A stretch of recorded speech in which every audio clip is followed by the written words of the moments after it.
Hey quilters, Judy from the bungalow. Why don't you hang with me for a little bit and I'll show you how to make this really fun table runner. Why is this table runner so much cuter? It's just so dang cute than just plain strips. Well, it is plain strips, but when you put them on the diagonal, it just makes them completely different look. Just like when you take a quilt block that's straight on and you turn it and it's on the diagonal, suddenly it looks completely different. I've got a short video that shows you how to do this, which is totally beginner friendly, but everybody should make one because it's fun and we all need simple, quick gifts at Christmas time. So stay tuned. Okay, what you're going to need for this project is a half a yard of 6 different prints. You won't really need a half a yard, but you might just decide that you want to use one print more than the other prints. And so, yeah, get a half a yard so you're prepared.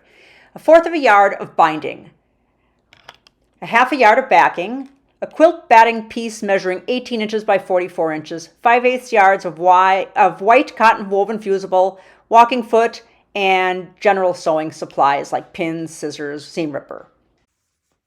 Okay, so we have said that we need a half a yard of backing fabric.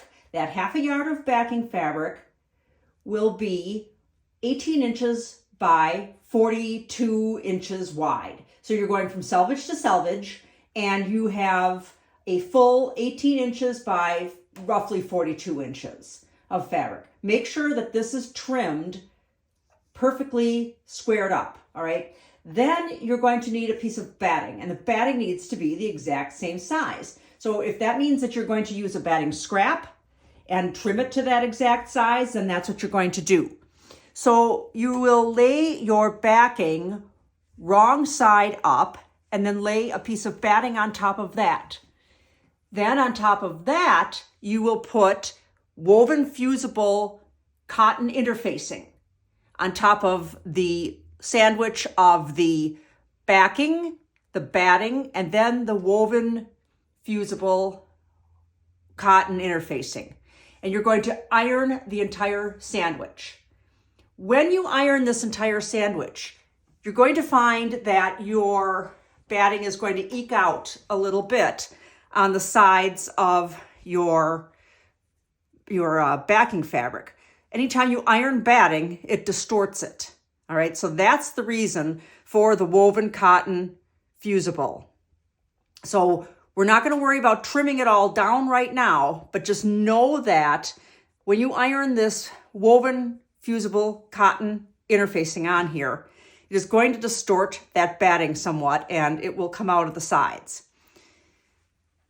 So the woven cotton fusible can be a little bit bigger, like 19 inches by 42 or 43, however wide this fabric is, okay? So that's okay if this is eking out over the edge as well.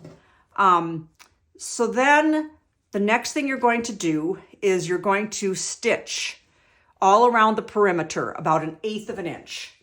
So you're going to stitch your sandwich all around, oops, this is wobbling a little bit, 1/8 of an inch around the perimeter of the whole entire sandwich. The whole thing, because then you're going to know exactly where to trim after you're done adding your quilt as you go pieces to the front. Okay, so put your batting wrong side or your backing wrong side up, lay the batting on top of it, then lay the woven fusible interfacing on top of that and iron all 3. Then pin it along the edges and stitch 1/8 inch here all the way around the entire perimeter of the sandwich. That's the very first thing you're going to do. Okay, now comes the real fun, and that's picking out your fabrics. So you only need about a half a yard of 6 different prints. That's really way more than you're really going to need, but because you don't really know yet how you want to lay it out, I would just err on the side of getting a half a yard of 6 different prints. Now remember with Christmas prints that reds can be funny. Reds can be reds that lean orange, or reds can be reds that lean more blue. And so I don't tend to like to mix them in Christmas quilts like that. So be really sure that your reds, and it's a matter of taste, but I like my reds to be all going in one direction on the color wheel for my Christmas quilts. These are the fabrics that I'm going to use, and I'm going to start cutting 2.5 inch strips. Okay, so I've got my 2.5-inch strips cut, and obviously this is going to be more than I'm going to need, but anytime you do something on the diagonal, you have to plan for a little bit more than if you're just doing something on the straight set. So if something is going diagonally, whether you're cutting it diagonally, these were cut straight, but they will be going across the table runner in a diagonal fashion. So there are more than I'm going to need, but that will give me the opportunity to be able to select which ones I want. Maybe some of them will be in there more frequently than others. So you need a 1/4 yard of each of these and 3 strips of 6 different prints. So I'm going to go to the ironing board and iron them so that they're nice and flat. Okay, so now I'm going to eyeball the center of my table runner. Just doesn't matter if it's the exact center or not. And I'm going to find the 45-degree angle on my ruler and flip it this way. And I am going to line that 45-degree angle up with the stitching that I made on that very edge of the table runner, right along here. And it's going to be, exactly straight, make the 45-degree angle line up exactly with that stitching. And then I'm going to make a line across the fabric, right across there. Make a line across that fabric. All right, so that marks our 45-degree angle. Then I'm going to start with a strip, and I am going to lay that strip right here. All right, so the strip goes right along that 45-degree angle. And you have to leave enough on the edges so that you're not shorting yourself when it gets trimmed and when it gets sewn and flipped. All right, so unfortunately that does mean that there is going to be some waste. So the next strip I'm going to lay whatever it is on the first strip, and I'm going to make sure that when I flip it, I'm not going to be coming up short on that end. Let's see if I can zoom out a little bit so that you can see that. There we go. So when I flip it out, I want to make sure that I'm not shorting myself on this end. Okay, I don't want to come up short so that there's an open area on the fusible interfacing. So once I'm sure of that and I've got enough hanging over, I'm going to start putting some pins in and pin these together and go over to the sewing machine and stitch a 1/4 inch seam allowance on this edge where I'm pinning. That's going to be where my 1/4 inch seam allowance is. And it's then going to get flipped over and ironed down. I'm not going to trim any edges off yet until I flip it over and iron it down, and then I'll know where to cut it off.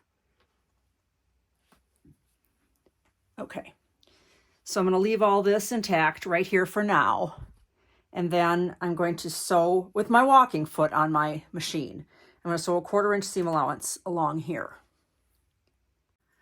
Okay, so now this is getting a little fringy for my taste. So I'm going to go ahead and just roughly cut these off with enough left, so that I know that I'm not cutting them too short.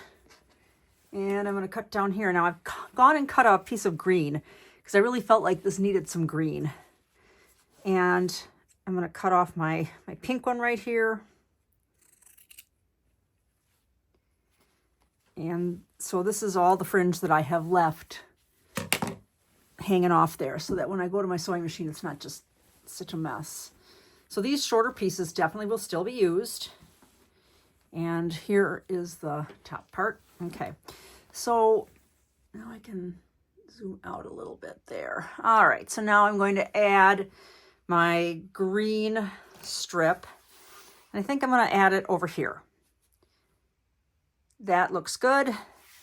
So now I'm going to sew from this side, flip it around,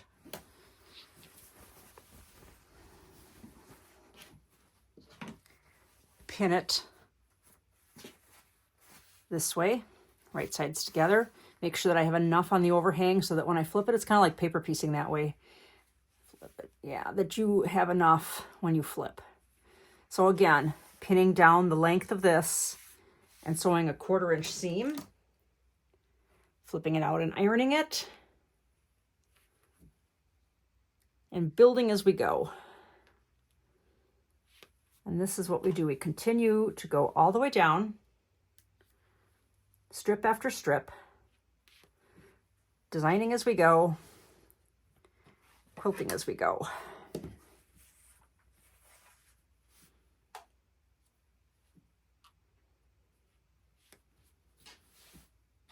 Make sure you increase the stitch length on your sewing machine because you're going through all these layers. You want a longer stitch length. My Bernina, I do it about a 3.5. I'm not sure what it would be on a different machine. Now, before I cut this off, I'm going to flip it over, make sure that I'm not shorting myself here. Let's see, down here. See, I'm going to make sure that when I flip this over, I'm not shorting myself, because I don't want to flip this up and find that it's too short. So we're still outside of that.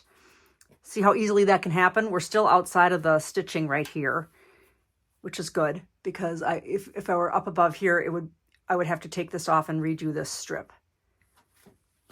All right.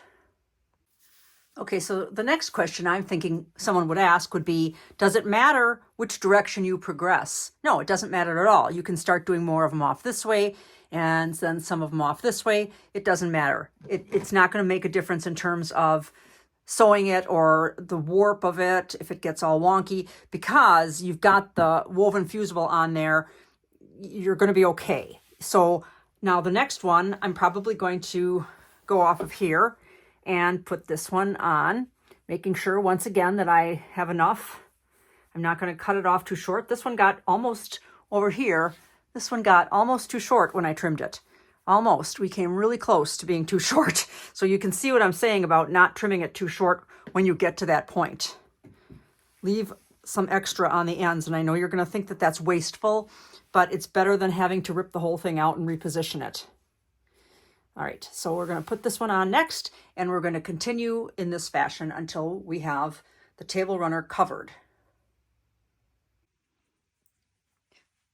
Okay, so now this is finished. The strips are on the whole entire thing, and now we have to trim it. So now you can see why on the opposite side, I made a stitching line 1/8 inch away from the edge of the fabric, so that now I can put my quilting ruler right up against that stitching line and trim. Okay, so it will be like this, and the ruler will be up against the stitching line. That way I know where I'm supposed to be trimming.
Okay, so now what is left is the binding. So you're going to go ahead and bind this just like any other quilt project. I'm going to put my binding on the back and bring it around to the front so that I don't have to hand sew it. But if you enjoy hand sewing, then absolutely you should hand sew your binding. Okay, so this is done, and it is really easy to see, isn't it? Why this is such instant gratification, and it's so much fun. just by turning those strips diagonally makes all the difference in the world. Like I said, it's like taking a quilt block that is normally looks great straight on and then twisting it 45 degrees and it looks completely different. That's how much fun this kind of thing can be. Yeah, so go to your sewing room right now, start cutting some strips and have some instant fun gratification.